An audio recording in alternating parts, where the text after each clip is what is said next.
السلام عليكم ورحمة الله وبركاته. Okay, now. Assalamu alaikum wa rahmatullahi wa barakatuh. The last hour, inshallah, or the last 40 minutes that we have, inshallah. Unfortunately, that we don't have enough time to answer all the misconceptions. So I'm going to take only one misconception, inshallah, and then we'll be done for today. If you have any more questions for later on, you may ask me or ask anyone locally who can help you also with answering the misconception. You can also find the answers online. I would also recommend you to go to the series of Brother Fadl Sulaiman. It's called Islamophobia, and it has all these misconceptions, by the way, that they are listed in there, inshallah, or most of them, because I added some of them too. Jazakumullah khair. So let's go to the third misconception, which is about polygamy, that Islam allows polygamy, and that is considered like an oppression for the woman. And this is not fair for the woman that a man can marry another woman So let's start with Brother Magdi, and then we have Aqsa, Sister Marwa, Sister Ruba, and then Sister Dina.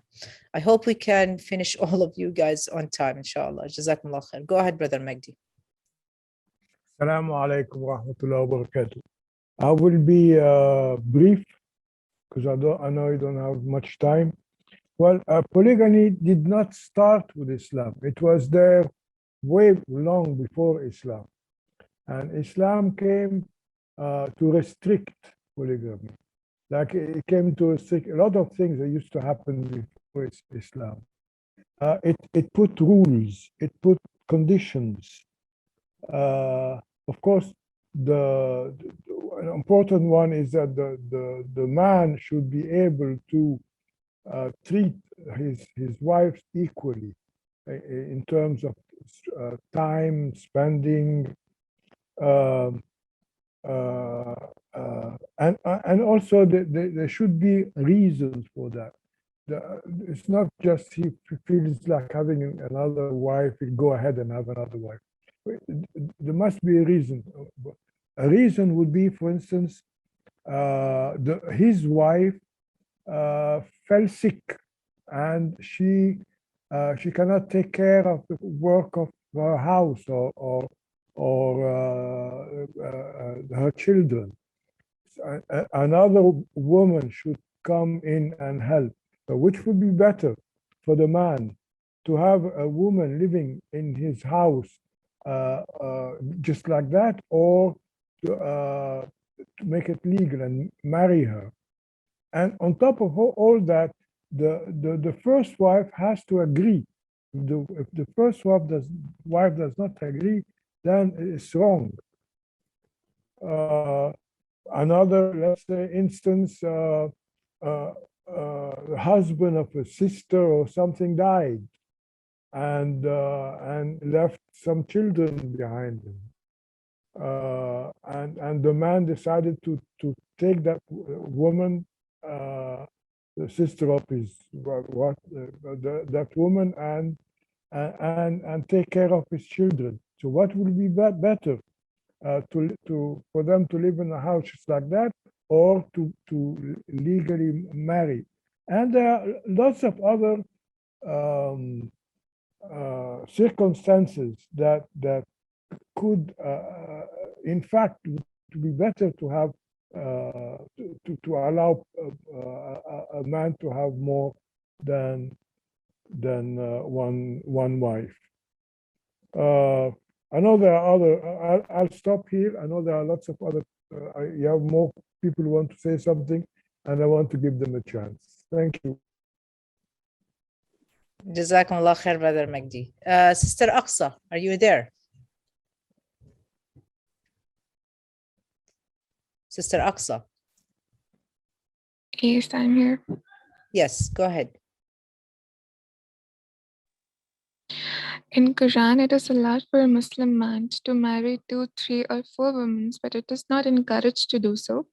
Because Allah states in Quran that ask them to have a single wife if they fear they cannot treat them all with equal fairness. And it is also mentioned in interlinked ayah that it is difficult for men to achieve high level of fairness despite of all the efforts. And for reference, you can see Surah Nisa. So primary reason for multiple marriage is to take care of orphans or at the level of ihsan.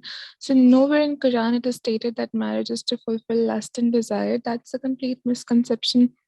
Marriage in Islam is aimed to help a person become more spiritual and connected with God. That's what I wanted to say. Jazakallah khair. All right, so let's go to Sister Ruba Al-Ahmed. Are you there? Assalamu alaikum. Yes. Wa alaikum salam. Go ahead, sister. Okay, I'm not going to repeat what the speakers before me said because they were also some of my points. I'm going to try to mention the ones they didn't mention. So yeah, the Quran basically is the only book that mentions marrying one wife. Actually, it's the only one that says fawahida. In the Bible, for example, there's a mention that Solomon had 700 wives. So it's the only book that limits the number of wives to up to 4. It's not mandatory to marry 4, it's up to 4. And it came at a time where men had many more wives and mistresses. At the time when Quran was revealed, it was much more than 4. So it limited the number. And there are conditions for doing so. It's not just, the man goes and does what he wants. And the main condition is to establish total justice and fairness among the wives. In the West, when some men have needs that, for example, they need to fulfill that they're not being fulfilled by being with one woman, they resort to adultery, which is perfectly acceptable. They get away with it. There's no control or regulation over extramarital affairs in the West. Children result from these affairs, and oftentimes they have no rights with regards to the father. Also, women in these affairs have no rights either, and are discarded and replaced. So Islam basically understands such needs and protects the rights of everyone involved, including the children. So what is better? Usually, I always discuss this with non-Muslims, and I usually turn the question back to them. So what is better, having countless girlfriends or mistresses, or limiting wives to maximum of 4, where the wives are known, the children are known, everybody has rights? Another thing is that in some societies, the number of women is much higher than the number of men for many reasons, wars, whatever. What would all the unmarried women do if men were to marry only one? Since having relationships outside of marriage is not allowed, what do you propose the solution for such a society would be? So I turn the question back to them. And finally, I say, Islam is a religion that regulates all aspects of our lives, has rules and legislations that best preserve societies and keep them in perfect harmony. There is no injustice in Islam. And then I deflect at some point in the argument the question to back to the concept of Islam. So let me explain to you the concept of Islam, then you'll understand where everything falls into place. That's it. Very organized. I love that. MashaAllah. Sister Dina, are you there? Yes, I'm there. Assalamu alaikum. Can you hear me? Yes, Sister Marwa, I called you earlier, so you're going to be after Dina, inshallah. Okay, so most of my points were mentioned by my brothers and sisters. So I will just say that actually it's a woman's right to have a husband. So polygamy is not about men having 4 wives, which is a huge responsibility, because Islam makes it. Marriage is a great contract. So polygamy is about each woman having a husband. Because our previous sister said, always most of the time, women outnumber men, and the average life expectancy of women is more than men. So men have lower life expectancy. So how about all these women who remain unmarried? So it's a woman's right to have a husband, somebody who should she have tranquility with. Actually, this polygamy is a solution for many social problems. We have single mothers. Why should there be single mother? When single motherhood, I think it's very difficult situation for a woman to be in, يعني having to care for kids all alone. So why not have a husband who cares for her and help her? So it's a woman's right to have a husband. So what's the solution if men, there's a shortage of men because of, like my sister said, that there are wars, there are many situations that women outnumber men. So this is very important for this, and actually in the West, polygamy is not a polygamy, it's a polyamory, okay, is allowed. So why not having a wife or wives that are cared for, that are whose rights are respected, and whose children are not abandoned by lovers or boyfriends. So I would say that it's really a woman's right to have a husband instead of being single, and instead of going through spinsterhood. And this is a big problem, I think, in Europe. Lots of women live alone.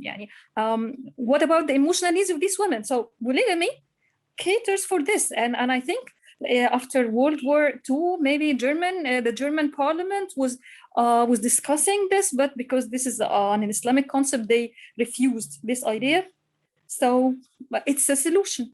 So this is my main point, adding to the other points that my brother and sister mentioned.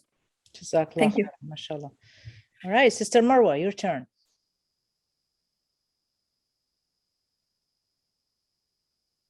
Wait, there is no sound, Sister Marwa. There is no sound. Go ahead. Assalamu alaikum. Wa alaikum. First, let's be honest. It's not easy, and I haven't met a woman who prefers that her husband takes a wife. Even those who agree to it, they don't prefer it. So this is a normal emotion for the first wife. But it's easy to look at the polygamy issue as a very personal matter. And when things are that personal, it's very hard to see all the angles. So today we're going to talk about all the angles. First, it's important to mention that Islam did not invent polygamy. Polygamy has been there, has been said, has been practiced way before Islam. Even the Old Testament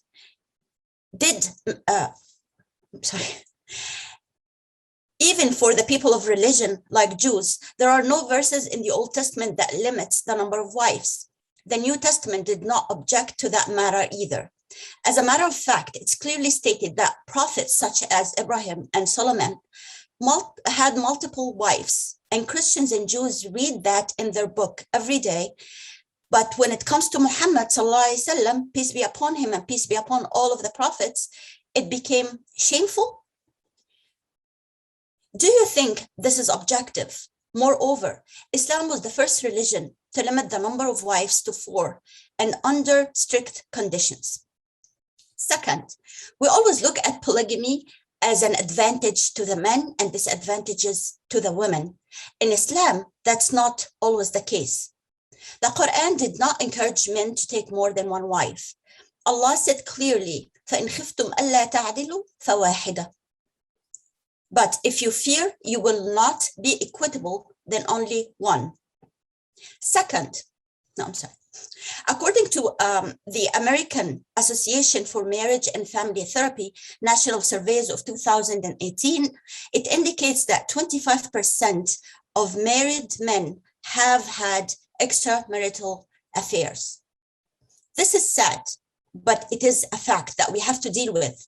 And since Islam is a way of life and is a constitution and it's for everyone and is supposed to protect the whole society with their different needs, then instead of allowing this to happen, Islam had a solution.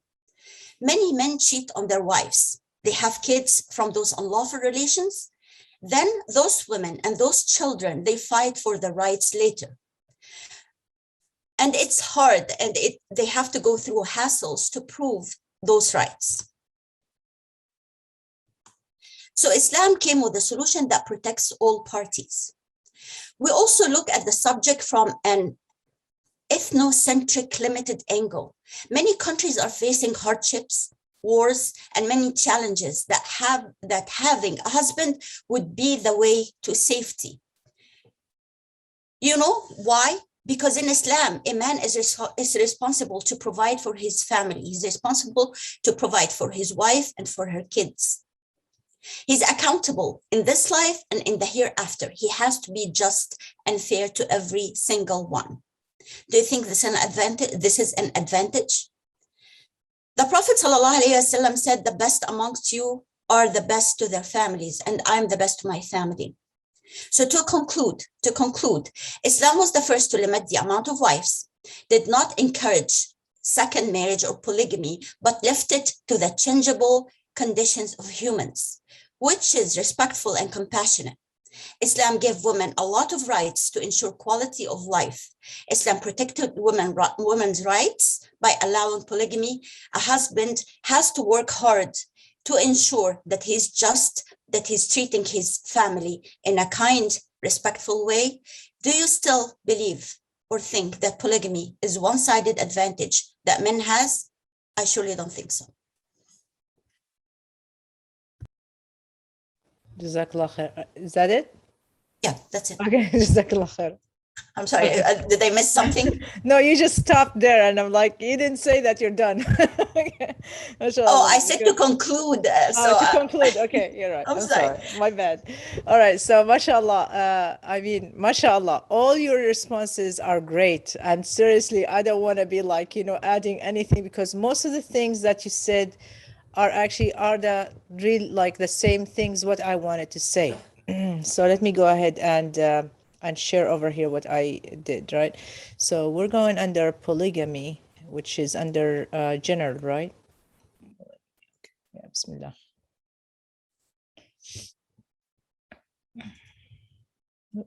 Okay. I know I put some pictures sometimes. Okay. So everything that you said, it is great. And it is very much what I really wanted to say. The only thing I would just add some of the non-Muslim comments about that in a positive way. Like, for example, King of Zuma, and he's also one of in the parliaments, he said something very profound. He's not even a Muslim. He has 8 wives. And then the person, what's his name?